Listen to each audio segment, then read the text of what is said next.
Well, folks, today's going to be a fun one. Check this out. Customer just brought in this bike.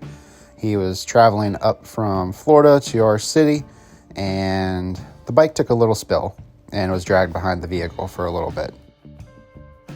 That is the brake lever, basically in half.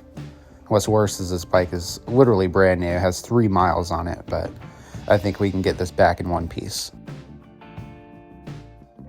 This is really sad. The bike has a whole 8 miles on it.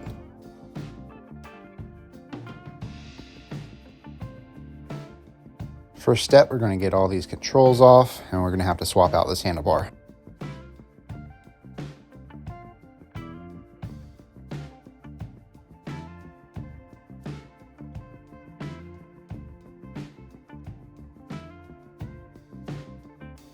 So this was a hydraulic brake lever. No more lever, no more brake.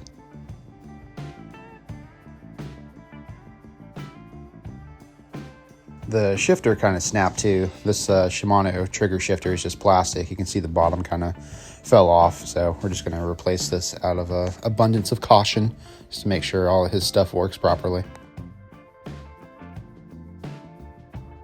Now for the easy side, removing all the parts that didn't get dragged on the road.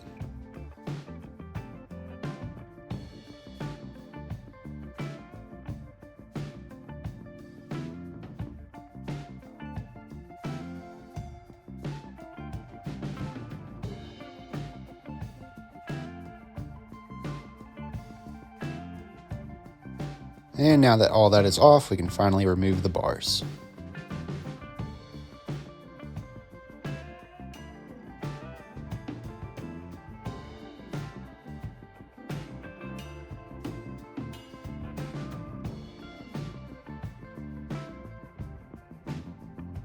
And here's just a better look so you can kind of see how much material was grinded off on the road.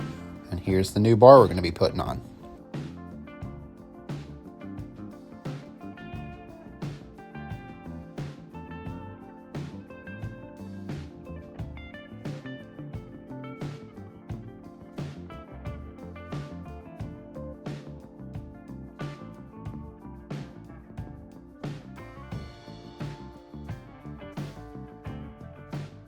Now comes the fun part. Get to reinstall all of the controls, and then we're going to run some new brake and shifter.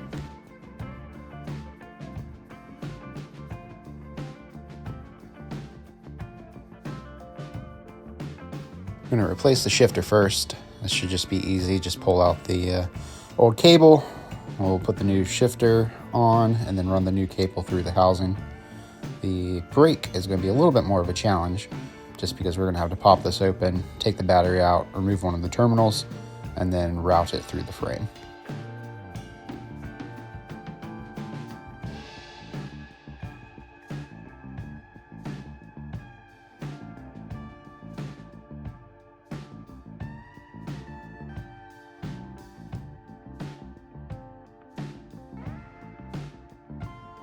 I'm going to be tossing on a micro shift 8-speed shifter.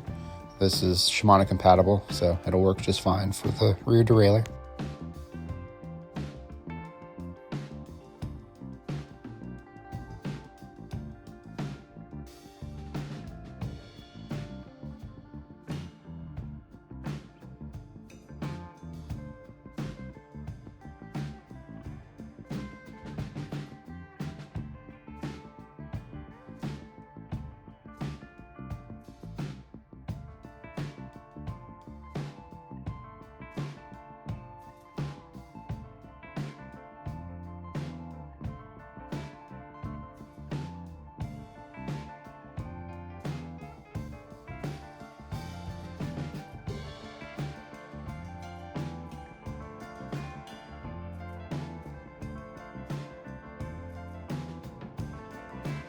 Now for the fun part, we're going to be removing this brake lever. We're going to disconnect it there, and then we're just going to toss that.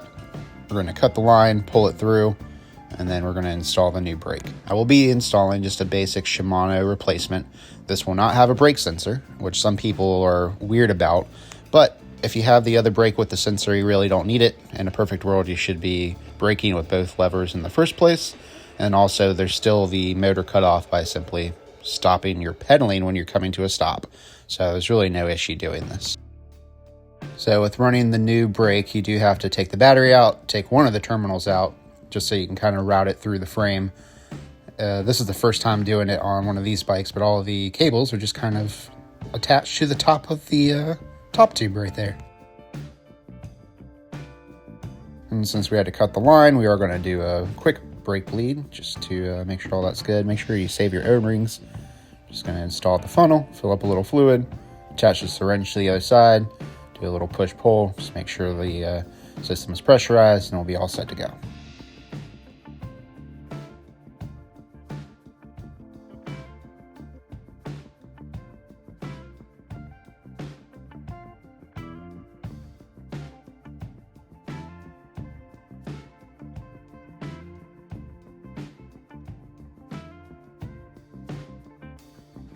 And reinstall your battery terminal. You're going to secure the lines to the top of the frame using this lovely guide.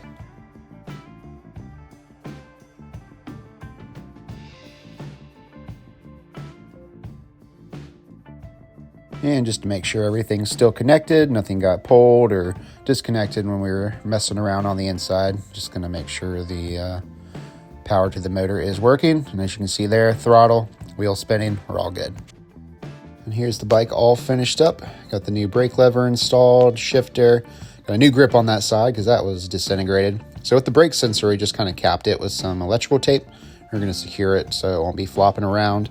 Still got the brake light working using the other brake. Like I said, there's really no issue doing this type of setup. As long as you have a brake sensor on one brake, the motor cutoff is still going to work. And even then, if you stop pedaling, the motor cutoff works. And ideally, when you're coming to a stop or using your brakes, you shouldn't be pedaling in the first place. So there shouldn't be an issue. I felt really bad for this customer. He was a very nice older man who was just traveling up from Florida, coming to our city for a little stay, and I guess didn't secure the bike well enough.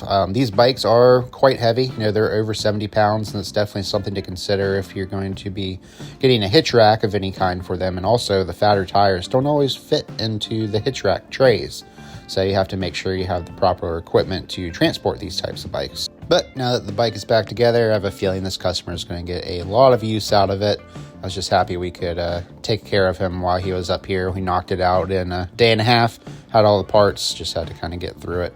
These Aventon bikes are definitely one of the nicer direct-to-consumer e-bike brands. We see a lot of them come through our shop.